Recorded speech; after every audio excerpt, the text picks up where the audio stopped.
Género en disputa. Un espacio de conversación para pensar y repensar el género y la diversidad, donde los roles y estereotipos de las personas son cuestionados. Conducen la socióloga Ángela Morales, la asistente social Verónica Negme y la psicóloga Aranza Riquelme.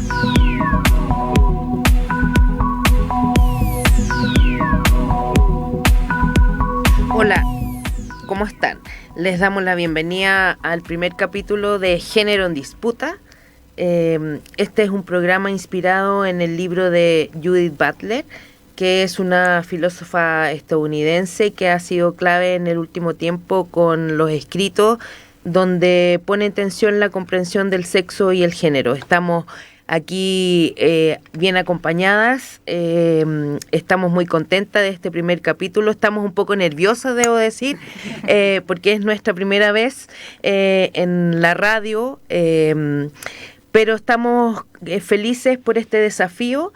Y aquí junto a mí está Verónica, está Aranza, que juntas les invitamos a cada viernes a reflexionar sobre distintos temas desde la perspectiva de género y diversidades y cómo éstas se ponen en tensión en nuestra sociedad, ¿no? Entonces, hola Aranza. Hola Ángela, hola Vero, hola Ana. Muy agradecida de estar en este espacio y te agradezco mucho, Ana, que estés acompañándonos hoy para conversar temas tan contingentes como son el género y la diversidad. Hola Vero.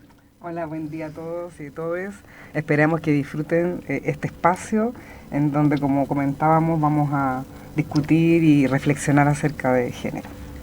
Bueno, ya lo adelantaba Aranza, para comenzar hoy vamos a tener un espacio donde profundizaremos acerca del género y la diversidad en el marco de los derechos humanos, y para ir en ese espacio tenemos una invitada muy especial que nos acompaña hoy, Ana Millaleo, quien es académica e investigadora de la Universidad Central, especialista en género, sexualidad, interseccionalidad y mujeres mapuche, cuerpo, territorio y asociativismo indígena. Es dirigente de la Asociación Mapuche Huechequeche Ñi Tragún. Me van a perdonar, pero yo como me cuesta pronunciar algunas cosas. Coordinadora de la colectiva Ulcha Cuche Tragún de mujeres mapuche e integrante del grupo musical Huechequeche Ñi Tragún. Bienvenida Ana, agradecemos muchísimo que nos acompañe en este primer capítulo. Corrígeme si dije algo mal. No, súper bien. Mari Compuche, Inchana Millaleo Piñén. Hola a todos, a todes. Mi nombre es Ana Millaleo, soy profesora de la UCEN y vengo a compartir con ustedes mis conocimientos, mi participación en organizaciones. Como dijo Ángela, yo soy miembro de Huechequeche, que es una organización que trabaja el tema de la identidad y a través de la música. También pertenezco a una colectiva de mujeres mapuches que estamos tratando de reivindicar los derechos de las mujeres, visibilizando procesos de violencia interna, justamente centrándonos en todo lo que es el cuerpo territorio y la recuperación de estos cuerpos colonizados de las mujeres mapuches. Bueno, interesante lo que planteas, porque no todas las personas que trabajamos en temas de género estamos acostumbradas a mirar desde diferentes perspectivas lo que es el género, como que uno asume que las mujeres somos todas iguales, somos todas desde una misma categoría, como el ser blanca, de clase media, por ejemplo, con los mismos privilegios, pero el que tú estés aquí nos pone en tensión y nos hace reflexionar que estamos desde diferentes perspectivas viviendo lo que es ser mujer desde diferentes posiciones, ¿no? Y tú referías que estás en un colectivo de mujeres que está precisamente visibilizando los derechos de las mujeres indígenas, ¿no? Feli, así es. Venimos trabajando ya hace unos años. Ahora logramos, el último avance que hicimos y trabajo que realizamos fue sacar un libro que se llama Thomo Piam, que habla sobre historias de mujeres mapuches transformadas en cuentos, en narrativas, pero que son historias reales. Por eso el nombre, el Piam, dentro de lo mapuche es una forma de reconstruir la historia. En algunos textos dicen que el Piam son mitos, pero en realidad el Piam nos habla dentro de la cultura mapuche de historias reales que sucedieron. Entonces es importante ir rescatando la historia de las mujeres mapuches que ha sido invisibilizada dentro de la historia oficial y dentro de la historia que se conoce en Chile y dentro de la propia historia internalizada por el pueblo mapuche. Entonces ir rescatando el cuerpo de las mujeres mapuches, sus vivencias y también sus sufrimientos, porque si no se narra no existe. Entonces para nosotros es súper importante para nosotras ir reconociendo estas huellas coloniales para ir también como pueblo haciéndonos cargos de estas situaciones de violencia interna al interior del pueblo mapuche. Desde esa perspectiva, yo quería hacer como un poco de historia de cómo se llega al concepto de derechos humanos, que tiene que ver con que una mujer precisamente llegue a la Asamblea de Naciones Unidas y se haga como la primera presidenta de la Comisión de Derechos Humanos y supervise la redacción de la Declaración de los Derechos Humanos, que es Eleanor Roosevelt, y en ese sentido marca como un antes y un después desde esta mirada, pero como yo ya decía, también viene con ese sesgo los derechos humanos. Entonces, desde esa perspectiva, ¿cuál crees tú que es el aporte de los colectivos y en especial de los pueblos indígenas a la mirada de los derechos humanos? Bueno, el tema de los derechos humanos igual es bien controversial porque cómo lo miramos desde los pueblos indígenas, los pueblos originarios, los derechos humanos obedecen también es una convención mínima que trata de resguardar derechos mínimos, pero establece el humano como algo central. Y también esto se inscribe dentro de una cosmovisión particular que es la cosmovisión occidental. Para nosotros los derechos son colectivos y en ese sentido viene a enfrentar o ampliar un poco la visión que se tiene sobre los derechos humanos cuando los pueblos originarios empiezan a movilizarse en la defensa de sus derechos, también ponen en cuestión estos derechos humanos, es decir, los derechos no son individuales, obedecen a una perspectiva y nosotros aquí traemos otra perspectiva en donde lo humano no es lo central, vivimos en concordancia o con todos los elementos de la naturaleza que también tienen derechos, lo no humano, estos espacios que no vemos también. Entonces ponemos también sobre la mesa qué pasa con los derechos de esto que nos rodea, con la propia cosmovisión o justicia que está inscrita en los pensamientos de los pueblos nativos o de las primeras naciones. Uh-huh. Es interesante lo que señalas porque desde esa perspectiva, entonces, ¿cómo podemos hablar o cómo se entiende el derecho humano entonces desde la perspectiva de los pueblos indígenas? El derecho humano yo creo que es cómo se entiende la justicia, cómo se entiende el orden que nos permite tener un buen vivir. Y eso obedece a nuestras cosmovisiones, al equilibrio y al Itrofilmoñén, al orden que nosotros establecemos entre todas las distintas vidas que están en este plano, en las reglas que nos ponemos nosotros para tener una armonía con el entorno y entre las personas. Por eso es muy importante el rescate también de la historia de los Piam. En nuestras historias ancestrales está ese conocimiento de cómo nosotros podíamos vivir en armonía y quizás sin establecer reglamentos que estuvieran escritos en un papel, sino en un ordenamiento que obedecíamos porque sabíamos que teníamos que convivir con estos espacios que no eran visibles y los visibles. Entonces teníamos que mantener un equilibrio para mantenernos vivos, para tener una buena vida. Uh-huh. Y en eso, ¿cómo se puede entender entonces la diversidad y el género desde esa mirada y relación con el entorno, con la relación que ustedes proponen con esta diversidad natural, digamos, que se está que es esta como cosmovisión que ustedes están diciendo, ¿no? Bueno, la diversidad, bueno, hay que explicarla justamente desde los Piam, desde esta historia oral mapuche, de esta historia que ha pasado de generación en generación. Una gran prueba de cómo se entendía la diversidad está en Tren Tren y Caicay, en el Piam de Wanglem también, de cómo nosotros miramos, por ejemplo, el rol de las mujeres. El Piam de Wanglem habla de la creación, de cómo se creó el mundo, de cómo nosotros entendemos la creación del mundo, y a diferencia del conocimiento judeocristiano, el mundo deviene del cuerpo de las mujeres y de cómo esta estrella que cae a la tierra, que es una estrella femenina, va pisando, y mientras va pisando va generando vida, y ahí hay un cambio paradigmático en relación a la historia en donde judeocristiana, que habla de que el hombre fue el primero en la tierra y que la mujer salió de su costilla. Entonces ahí hay un cambio en cómo miramos el rol de las mujeres al interior de la propia cultura. En el caso de Tren Tren y Caicay nos habla, por ejemplo, que es la batalla de las 2 serpientes. Le digo, si hay estudiantes que están escuchando, que busquen este relato, y ahí cuenta de cómo nos regulábamos en situaciones de desregulación. Cuando hablamos de los pueblos indígenas, quizás a veces idealizamos y pensamos que vivían en una armonía constante, pero las mismas historias nos dicen que habían procesos históricos de desregulación y juntos nos regulábamos con la naturaleza, y eso es lo que relata la historia de Tren Tren y Caicay.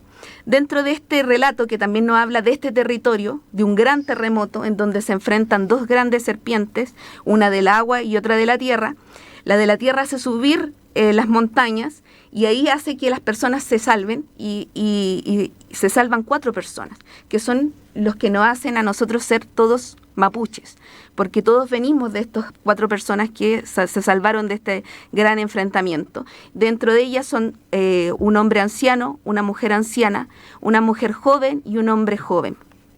Esto nos habla de una temporalidad, no habla de una diversidad, no es solo el hombre y la mujer los que generan la vida, sino que hay un tiempo que marca esa diversidad, y hay una multiplicidad que se representa en este número 4. Y ahí está presente la diversidad que nos rodea. Entonces, en esos relatos podemos ir buscando también estas diversidades que fueron perdidas por la historia que contó el observador occidental sobre nosotros. Entonces, cuando buscamos, por ejemplo, diversidades sexogenéricas dentro del mundo mapuche, es muy difícil encontrarlas. Hay un trabajo que están haciendo las personas que son parte de las diversidades al interior del pueblo mapuche, de rescatar juntamente esta historia, porque no fue contada por los cronistas o por los primeros observadores, porque ellos ya venían con una mirada tergiversada y binaria de su propia realidad. Entonces, ahí yo creo que hay que buscar esa diversidad de la que tú hablas, Ángela. Perfecto. Bueno, vamos a ir a una pausa, vamos a ir a una canción y continuamos con esta interesante conversación. Sin coloros, no ves que no estamos solos, millones de polo a polo, al son de un solo coro, marcharemos con el tono, con la convicción que basta de robo, tu estado de control, tu trono podrido de oro, tu política y tu riqueza y tu tesoro, no, la hora sonó, no permitiremos más tu doctrina del shock, la hora sonó, la hora sonó, del shock, la hora sonó, la hora sonina del shock, la hora sonó, la hora sonina del shock, la hora sonó, la hora sonó. No hay países, solo corporaciones, quien tiene más acciones, trozos gordos, poderosos, decisiones por muy pocos, constitución pinochetista, derecho pues de hilo fascista, golpista disfrazado de un indulto elitista, cae la gota, cae la bolsa, la toma, se toma la máquina, rota la calle, no calle, la calle se raya, la calle no calle, debate que estalla, todo lo quitan, todo lo venden, todo se lucra, la vida, la muerte, todo es negocio, bajo tu toldo, semilla, pascuala, me todo seguro, venenos, tus monólogos, tus discursos sin coloros, no ves que no estamos solos, millones de polo a polo, al son de un solo coro, marcharemos con el tono, con la convicción que basta de robo, tu estado de control, tu trono podrido de oro, tu política y tu riqueza sonó, la hora sonó. No permitiremos más tu doctrina del shock. La hora sonó, la hora sonó del shock. La hora sonó, la hora sonó del shock. La hora sonó, la hora sonó del shock. La hora sonó, la hora sonó. La solución a nuestro problema, otra termoeléctrica. De chilenos a la calle, mapuches, estudiantes y docentes reclamando al gobierno una mejor educación. Golpe a golpe, verso a verso, con las ganas y el aliento, con cenizas, con el fuego del presente, con recuerdo, con certeza y con desgarro, con el objetivo claro, con memoria y con la historia, el futuro es ahora. Todo este tubo de ensayo, todo este laboratorio que a diario, todo este fallo, todo este económico modelo condenado de dinosaurio, todo se criminaliza, todo se justifica en la noticia, todo se quita, todo se pisa, todo se ficha y clasifica, pero tu política y tu táctica, tu típica risa y ética, tu comunicado manipulado, ¿cuántos fueron los callados? Pago guanacos y lumas, pago guanacos y tunas, pago guanacos no suman, ¿cuántos fueron los que se robaron las fortunas? Llénelos tus monólogos, tus discursos incoloros, no ves que no estamos solos, millones de polo a polo, al son de un solo coro, marcharemos con el tono, con la convicción que basta de robo, tu estado de control, tu trono podrido de oro, tu política y tu riqueza y tu tesoro, no, la hora sonó, la hora sonó, no permitiremos más tu doctrina del shock, la hora sonó, la hora sonó, la hora sonó, la hora sonó, la hora sonó, la hora sonó, la hora sonó, la hora sonó. Ya estamos de vuelta con Género en Disputa, junto a Verónica Negme, Ángela Morales y Aranza Riquelme.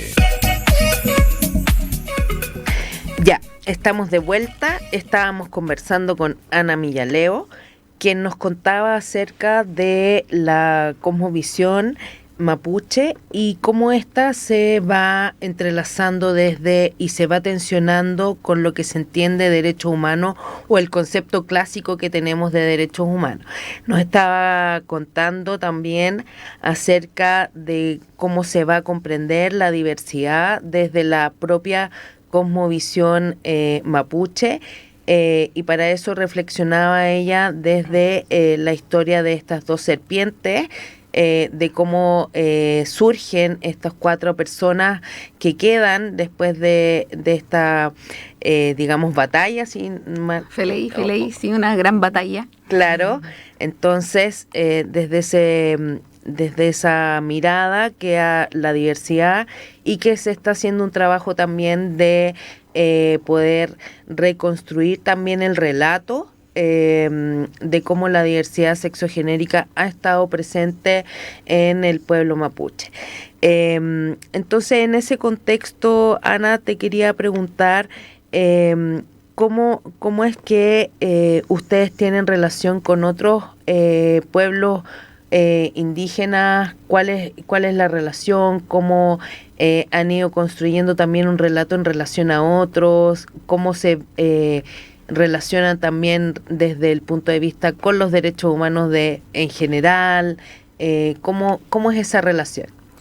Bueno, la relación que tenemos es compañeros de lucha principalmente por la defensa justamente de derechos colectivos que en Chile no estaban siendo validados. Por ejemplo, el derecho a la lengua, el derecho a una educación intercultural, el derecho y respeto a la naturaleza y al entorno, que ha sido en muchos y diversos contextos violado por la instalación de empresas transnacionales. Tenemos en el norte las minas, que a los pueblos aymara y norteños, atacameños, les quita su agua para sus producciones locales.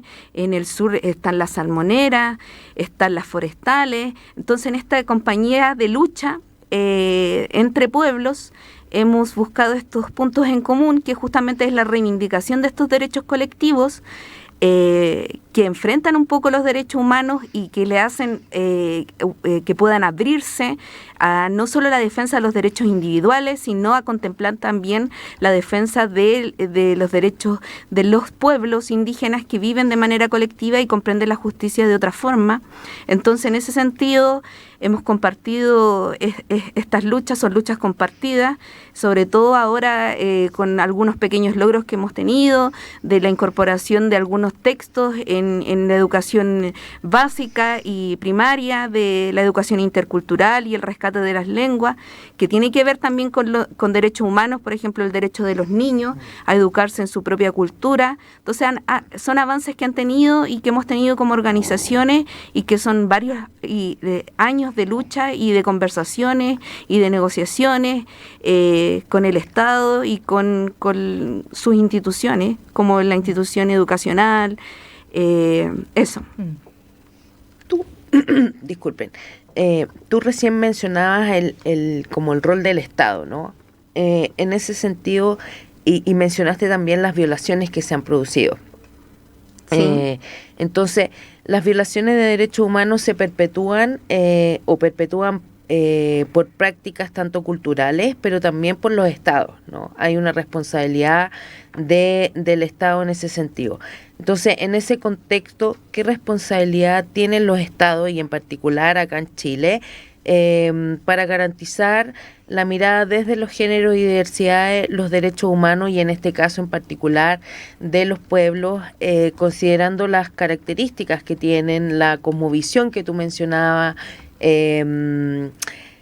¿Cuál crees tú que es como la garantía que deberían resguardar, no? Bueno, el rol del Estado es el rol que tiene, es el responsable y garante de que estos derechos sean efectivos en la práctica. Pero yo siempre le digo a mis estudiantes en los cursos de derechos humanos y con perspectiva de género que realizo, de que están estas convenciones, están estos derechos, pero cuando nos damos cuenta, por ejemplo, que tenemos derechos humanos, es cuando estos derechos humanos son vulnerados. Entonces, ¿cuál es el rol más importante de nosotros? Es hacer valer estos derechos humanos. Por eso es muy importante que nos organicemos, que exijamos que estos derechos en la práctica se cumplan, porque el Estado, si bien tiene esta capacidad de garante, también tiene intereses creados, por ejemplo, en nuestros territorios por el tema de económico, por la instalación de empresas transnacionales que sin duda van a traer recursos para ciertas personas, para ciertos estamentos de la sociedad, pero son recursos que no llegan a las comunidades y que están dañando nuestras cosmovisiones y nuestra forma de vivir en los territorios.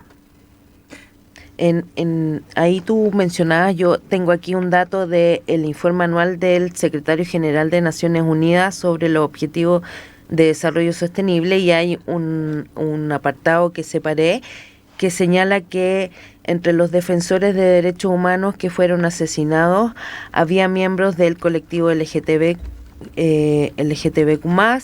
más defensores de los derechos humanos que pertenecían a pueblos indígenas, y en ese sentido se encuentra alrededor del 40% de personas víctimas que pertenecen a esos colectivos y pueblos. ¿Tú qué puedes decir respecto a eso? Yo creo, o sea, no sé si, desde la perspectiva occidental tendemos a categorizar quiénes son defensores de, por ejemplo, los derechos de la naturaleza o defensores de causas ambientales.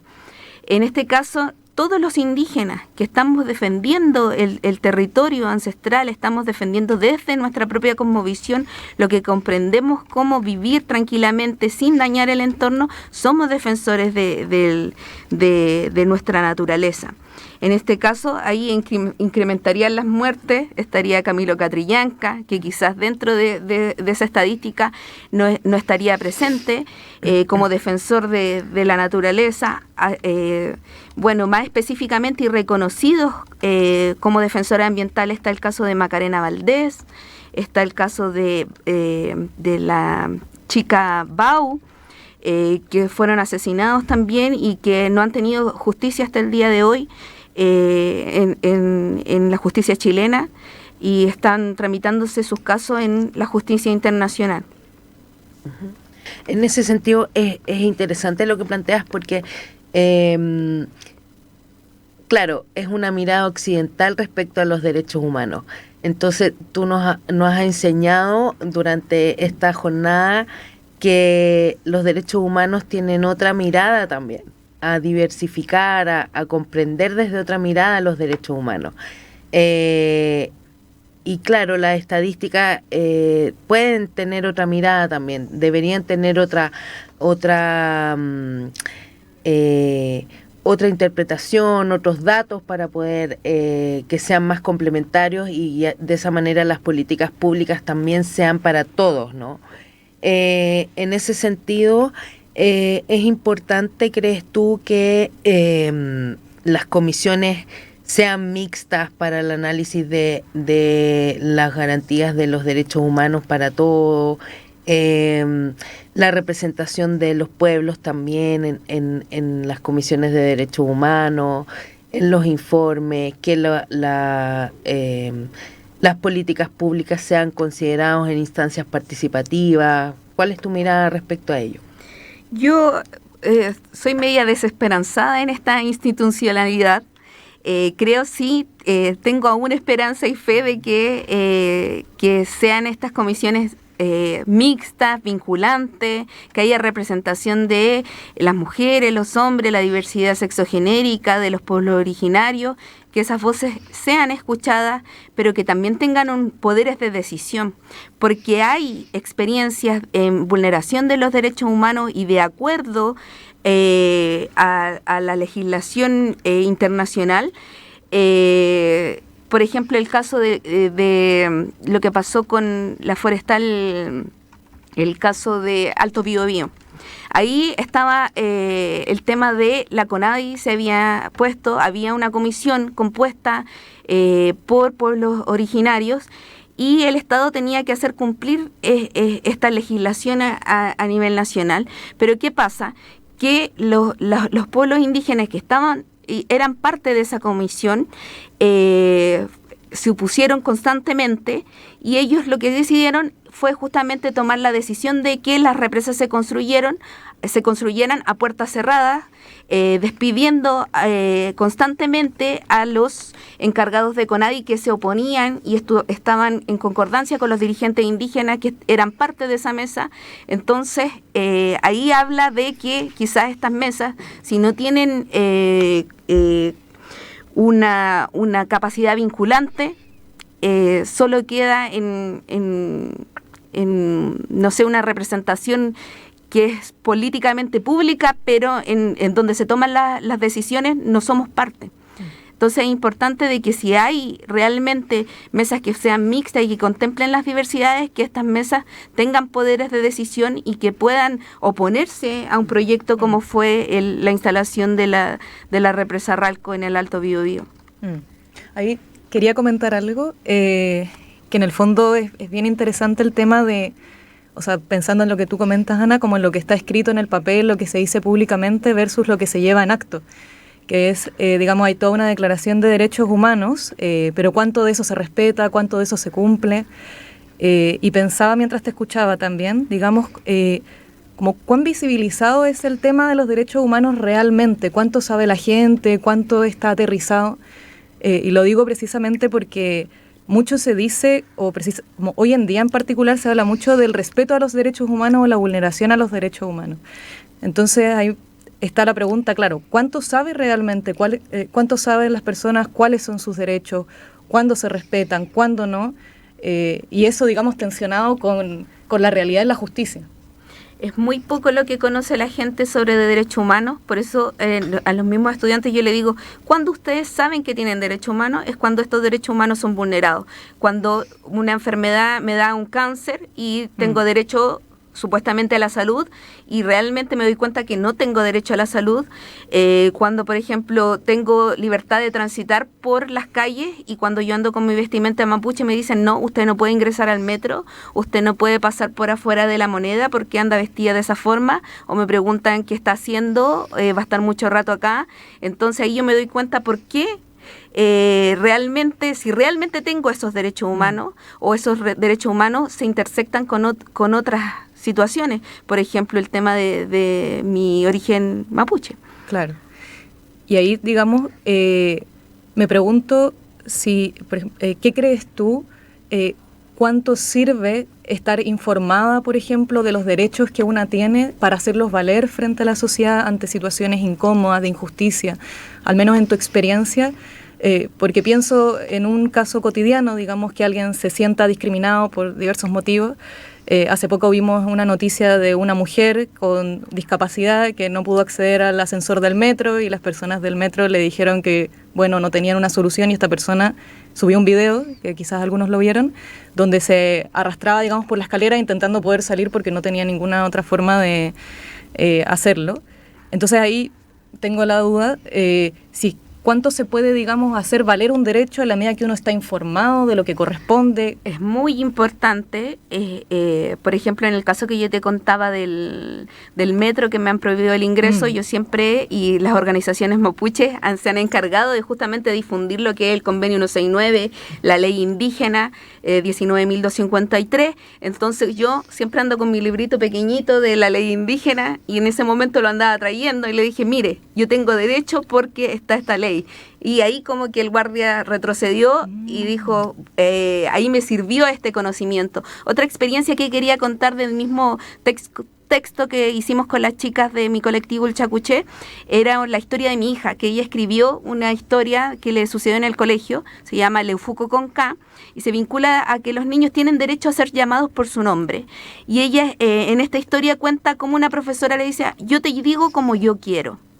Y ella le dijo, no, usted no me tiene que decir como yo quiero porque yo me llamo Leufuco, y Leufuco se escribe con K. Y ahí nosotros inmediatamente fuimos a hablar con la profesora y le dijimos, esto es parte de los derechos de los niños, y ella tiene su nombre, y su nombre se escribe de tal forma. De esa forma hicimos valer su derecho, pero era porque teníamos el conocimiento de que ella, como niña indígena, tenía derecho a llamarse por su nombre. Entonces es súper importante, y es el rol fundamental de las organizaciones, que hagamos esta difusión y hagamos que estos derechos sean parte del conocimiento cotidiano de las personas. Yo quería comentar algo, que desde ahí es como también educamos a la población. Finalmente, un poco lo que tú hablas de tu hija, o sea, es cómo educamos, por ejemplo, a las distintas comunidades, escolar, educación, digamos, salud, entre otras, en donde nosotros también nos motivamos a que las personas respeten, en este caso, por ejemplo, no porque sea una niña, no se le va a llamar como ella está pidiendo que se le llame, porque es su derecho, ¿te fijas? Entonces, de ahí es como, claro, tenemos deberes y derechos, pero también desde el derecho de la opinión, del decir, en este caso, ¿no es cierto?, y desde la profesora de respetar, en el fondo, ese aspecto. Entonces, yo creo que también es como, en la medida que podemos ir educando a la comunidad, a que en realidad, por ejemplo, en este caso, como tú dices, en el metro, ¿no es cierto?, que si tú andas vestida de mapuche no te dejan pasar. ¿Por qué? Que hay una justificación del por qué. No hay justificación, hay como una mirada de que no se puede. Ni siquiera saben por qué no se puede. Entonces, de ahí tal vez como pienso yo, y eso como bien de la onda de educación, es como ir trabajando en conjunto con las comunidades para que también se respete lo que corresponde y desde el por qué. Sí, eso es súper importante, y un aporte que ha hecho los feminismos, que tiene que ver que esto naturalizado nos preguntemos el por qué. El por qué, por ejemplo, no me dejan entrar al metro, porque hay un imaginario en que si nosotros estamos vestidos o representamos lo que somos, en realidad estamos representando un imaginario de violencia. Hay algo de sospecha ahí. Es lo mismo que pasa en Estados Unidos con las personas de origen negro. Si una persona de origen negro está caminando por una calle blanca, es una amenaza. Nosotros como cuerpo mapuche somos una amenaza en el metro porque algo van a hacer. Entonces es la deconstrucción de ese imaginario y preguntarse el por qué nosotros atribuimos la violencia a una corporalidad. Bueno, Muy interesante, no quisiera dejar hasta aquí, pero tenemos que ir a una pausa con una canción. Luego continuamos reflexionando y profundizando en este tema. Mira, nene, óyeme. Don't play with my eyes, cause if you play with my eyes, you will quemarte. Me llama porque soy una business woman. Tengo negocios que dirigir. Yo sola hago vida desde que nací. Bien, viola. Me llama porque soy una business woman. Pura amenaza, mira cómo se lo tira la nenaza. Todos los pibes se rajaron de la plaza. Flaco, borrate esa cara de caballito. Después probarme te quedaste derechito. Soy una nena mala, una droga asesina. Me brillan las tetas, mujeres de vecina. Me gusta el boxeo, la baba, la rabia. Vamos a pegarnos sin los guantes. Sexo sucio, caro, carísimo. Mira cómo se te caen los billetes sin tocarme. ¿Soñaste conmigo? ¿Quién cojones eres tú? Nadie te pidió permiso. Veo tu cara aplastada de gusto en el piso. Bitch. Me llama porque soy una business woman. Tengo negocios que dirigir. Yo sola hago vida desde que nací. Bien, viola. Me llama porque soy una business woman. Tengo boca jugosa y la mente dura. Soy una bicha sabia, mi saliva es pura. Una coco tibia, mira mi estructura. Muevo money hasta cuando me sé la manicura. Si querés durazno, aguanta la pelusa. No quiere que te guste, porque soy dirty y sucia. Te la puse tiesa, con mi ritmo, con mi astucia. Soy cabrona poniéndote el culo en la cara, No te avergüences, tengo poder.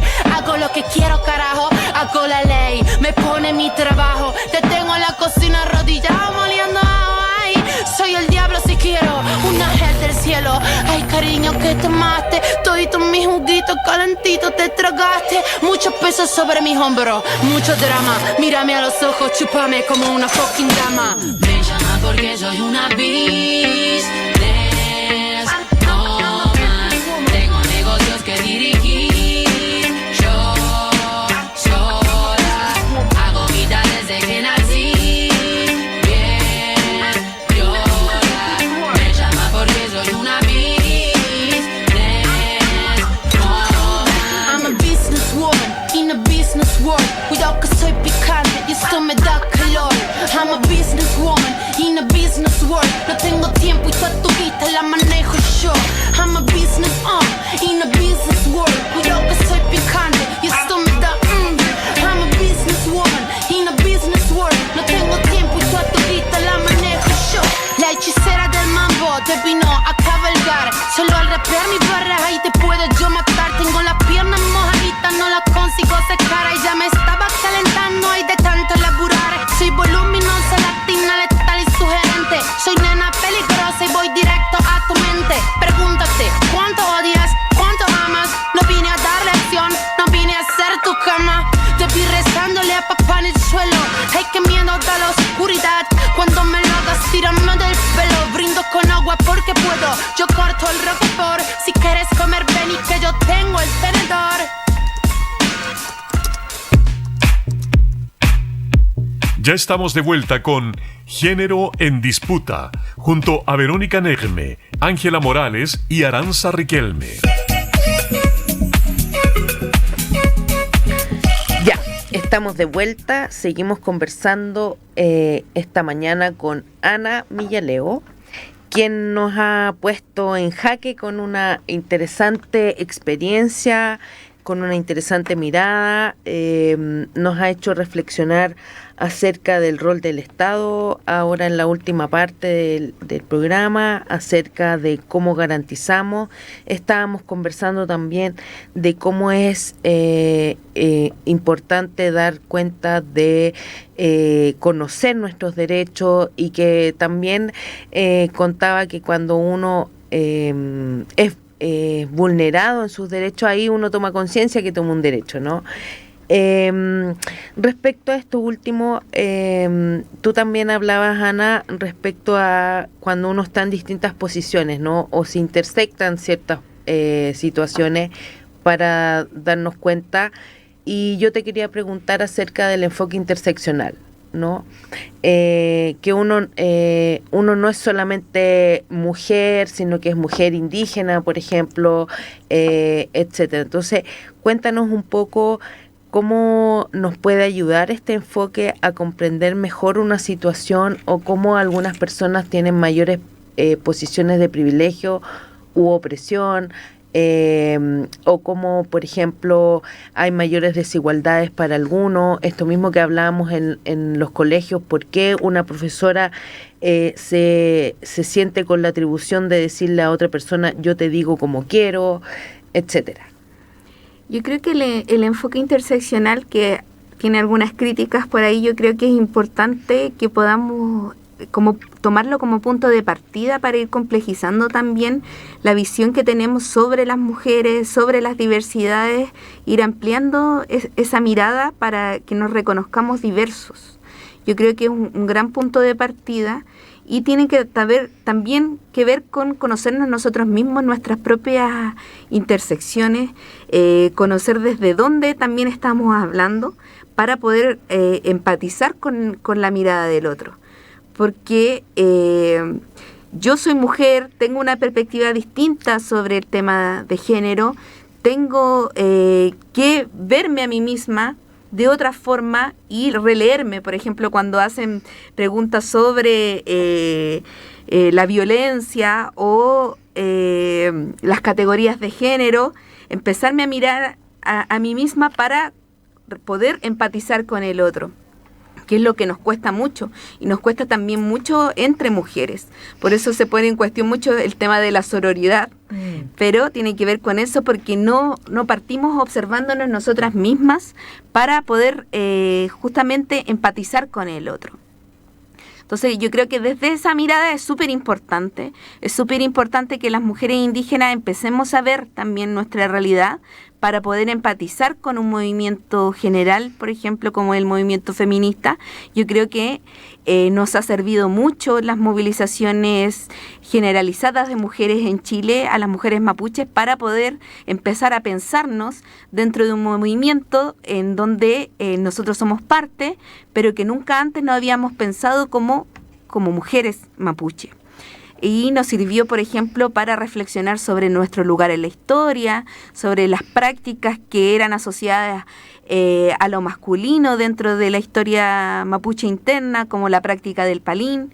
A partir de los movimientos feministas nosotros empezamos a recuperar el palín como una práctica también que realizaban las mujeres. Les cuento, el palín es un juego parecido a la chueca, parecido al hockey, que se le llama chueca, el hockey sobre césped, que era dentro de la historia conocido porque lo jugaban principalmente los hombres guerreros, que era lo que nos describía la historia.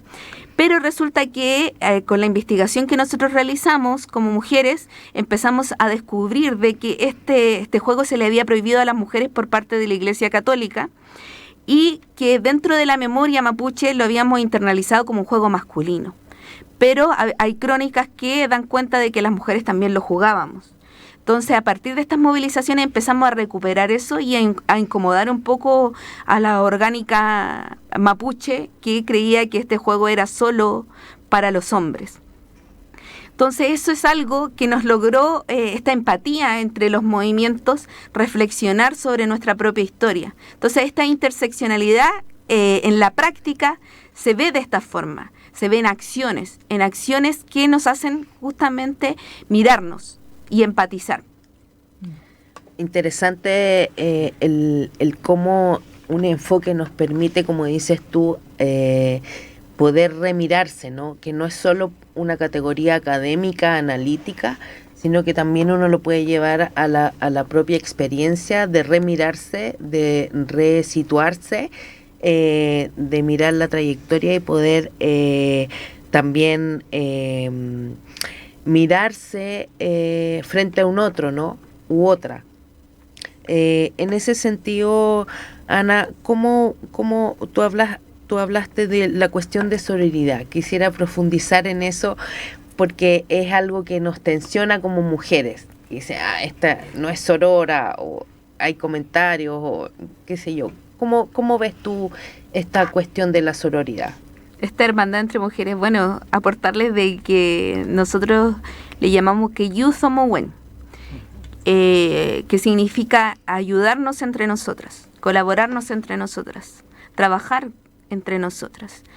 Esta mirada es súper importante y yo creo que tiene que ver con cómo la sociedad hace que las mujeres compitamos, que nos dividamos justamente para no luchar juntas.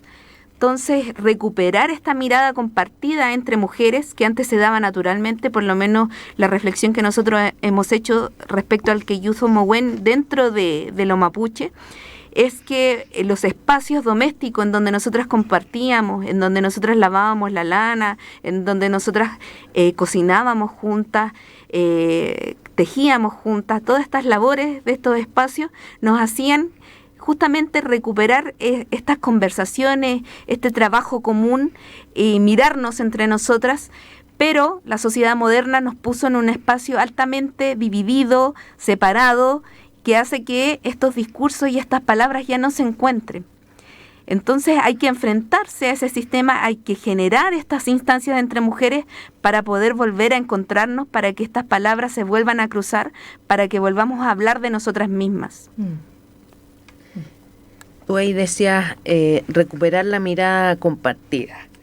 Esto en el marco de los derechos humanos, desde la mirada de la cosmovisión,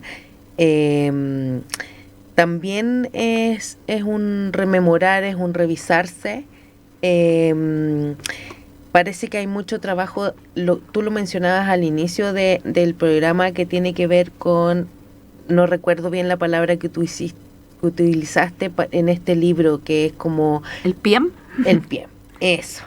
Que también tiene que ver con la memoria, ¿no?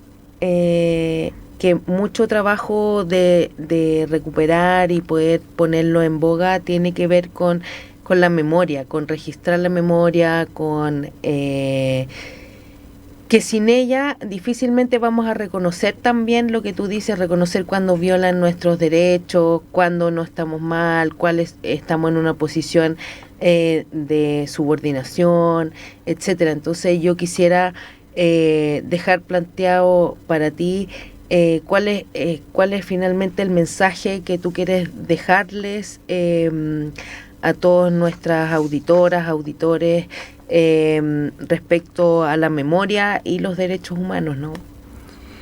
Bueno, la memoria, el recordar para nosotros es súper importante, porque nosotros como pueblos nativos nos reconocimos en tanto a nuestra historia pasada, que quiso quedar quiso dejar, por los poderes, por la institucionalidad, quedar en un pasado, en pos de una modernidad, como que ya nosotros no existíamos. Entonces nosotros somos pasado. Entonces la memoria para los pueblos nativos, para las primeras naciones, es súper importante. Tiene que ver con lo que somos. Nosotros somos porque seguimos la senda de nuestros ancestros y queremos recuperar eso. Y en relación al trabajo que yo realizo con mujeres, tiene que recuperar el cuerpo de las mujeres mapuche, que fue olvidada de esta memoria, que no aparece en los libros de historia, que no aparece en los relatos de este imaginario que se construye sobre lo mapuche, que es un imaginario altamente masculinizado, en donde nosotras no nos vemos reflejadas, y al no vernos reflejadas en esta memoria, a veces quedamos en un segundo plano. Y por eso es importante para las mujeres mapuches rescatar estos cuerpos de la historia, tal como para el feminismo en la primera instancia fue enfrentarse al androcentrismo en todos los ámbitos de la academia, de la historia, de la ciencia. Para nosotras como mujeres mapuches es importantísimo volver a vernos reflejados en el presente. Tú mencionaste recién el tema de la academia. Finalmente, ¿cuál es el desafío de la academia en este tema que tú pones de la memoria y los derechos humanos desde la mirada de los pueblos? Yo creo que el rol de la academia es acercarse a la gente, acercar las investigaciones que han hecho en relación al rescate de estas historias subalternas, a la población en general, a la comunidad, a las organizaciones, hacer un diálogo más directo para que cada vez más personas tengamos mucha más información sobre nuestros derechos humanos y no tendremos que esperar que nuestros derechos sean vulnerados para darnos cuenta de que estos existen. Perfecto.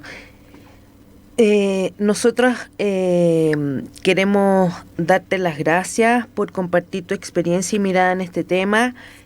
Para nosotros como equipo que estamos aquí, Verónica, Aranza, es sumamente relevante hablar de estos temas porque nos permite tener no solo la mirada tuya, Ana, sino que nos permite justamente transmitirle a las personas que nos están escuchando que no hay una sola mirada en los temas, no hay solamente una mirada que es la clásica occidental frente a los temas, que es la hegemónica que nos han enseñado tanto a través de nuestra cultura, digamos, familiar o societal, sino que también en la educación formal, sino que hay más de una mirada, hay más de una forma de comprender las relaciones, hay más de una forma de comprender incluso las normativas, como lo estábamos viendo ahora, que son los derechos humanos, etcétera, y la idea de que podamos establecer esta programación durante los capítulos es que podamos ir justamente cuestionándonos, que podamos ir integrando nuevas formas de comprender, nuevas formas de dar respuesta, o más que respuesta, ir dejando más preguntas para que cada persona pueda ir dando sus propias respuestas, ¿no? No sé, Aranza, si quieres decir. Sí, quería agregar, bueno, además de agradecer muchísimo el espacio, escuchar a Ana, realmente ha sido muy enriquecedor, porque creo que abre precisamente lo que ella plantea, que es darle voz a las mujeres mapuche, que tengan el espacio de plantear las inquietudes, las problemáticas que que la comunidad mapuche la vive a diario y que muchas veces solo la vive o la padece. Entonces, qué bueno poder ponerlo en palabras acá y hacer algo al respecto, ¿no es cierto? Yo me quedo harto con lo que dijiste en términos educativos, de concientizar, de visibilizar, porque al fin y al cabo son formas donde esto deja de ser solo un tema, digamos, de palabra, digamos, de como la visión más pública, como o incluso de imágenes, sino que realmente se hace un cambio más profundo al respecto. Así que agradecerte mucho y bueno, a seguir luchando por esos derechos. Sí, también, bueno, como todas dijimos ahora, agradecerte por el espacio. Creo que es fundamental. Todos tenemos distintas formas, como decía Ángela, de expresarnos, de ser distinto tipo de mujeres, ¿no es cierto? Y yo creo que desde ahí es como nosotros abrimos estos espacios para conversar, para mostrarle a la comunidad, a la gente que nos escucha, los diferentes aspectos y sesgos también que hay mucho de género. Así que bueno, agradecerte por estar hoy día con nosotros. Tenemos en realidad dentro de los programas muchos tipos de intervenciones que queremos hacer desde la mirada de género, donde en realidad poder ir reencontrándonos también, ir conversando, como decías tú también, desde la sororidad, desde reencontrarnos. Así que agradecerte y bueno, dejar también a todos invitados cada viernes, ¿no es cierto?, a las 11, que vamos a estar acá conversando distintos temas. Muchas gracias por la invitación, agradecerles. Este es un espacio que sirve para que nuestras voces como mujeres diversas también podamos encontrarnos, ir en contra de este sistema que nos quiere separadas. Entonces este es un espacio que puede constituirse en un Keyuzo Mowen, un trabajo para las mujeres, para las voces de las mujeres. Tú acabas de decir algo que para nosotros, bueno, ha de decirle a todos los que nos escuchan que las tres que estamos aquí conduciendo somos parte de la Unidad de Género y Diversidad de la Universidad Central, y para nosotros como unidad es fundamental concebir la diversidad de mujeres, que no somos únicas y un solo prototipo, así como sacadas por en el horno como las galletas, así todas iguales. Y tú acabas de decir mujer diversa. Y sí, para nosotros no es un eslogan, no es una frase bonita, es algo que comprendemos en lo teórico y en lo práctico. Y desde ahí comprendemos que tenemos una ardua tarea como personas, pero también como en el sentido académico, institucional, de comprender y hacer este ejercicio que tú nos invitas de reencontrarnos en esa diversidad, de encontrar el respeto mutuo, de la igualdad, tú utilizaste, a mí me gustó mucho, de hecho la anoté, recuperar la mirada compartida, ¿no? Porque más allá de que hay ustedes como mujeres mapuche tienen una mirada compartida desde su vivencia, pero también hay diversidad, hay mucha diversidad también entre las mujeres mapuche, hay muchas miradas y que incluso es muy difícil encontrarnos entre nosotras. Me imagino. Bueno, sin más, agradecerte a ti nuevamente, quedas invitada a este espacio, cuando quieras nos mandas un aviso y bueno, sí, nos vemos el próximo viernes a las 11 de la mañana en Género y en Disputa. El próximo capítulo abordaremos la mirada histórica cultural de los roles de género, su origen y desarrollo a lo largo de los tiempos, con una gran invitada que ya les contaremos para no dar spoilers. Nos vemos, Aranza y Vero, que tengan un buen fin de semana.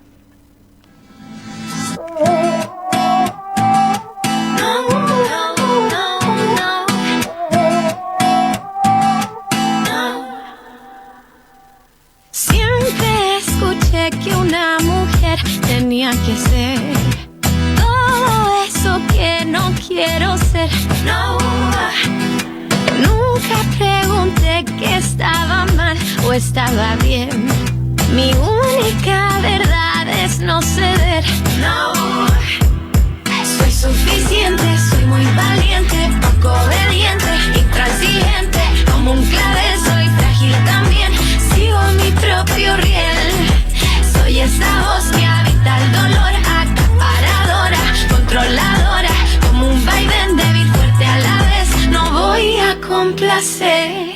Arco en el cielo, agua en el suelo, cerco de luna, agua segura. Agua segura.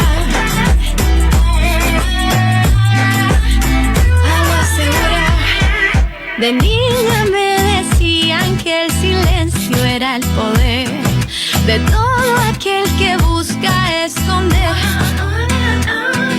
Mi madre me decía que nunca debía callar aquello que tenía que aguantar. Soy suficiente.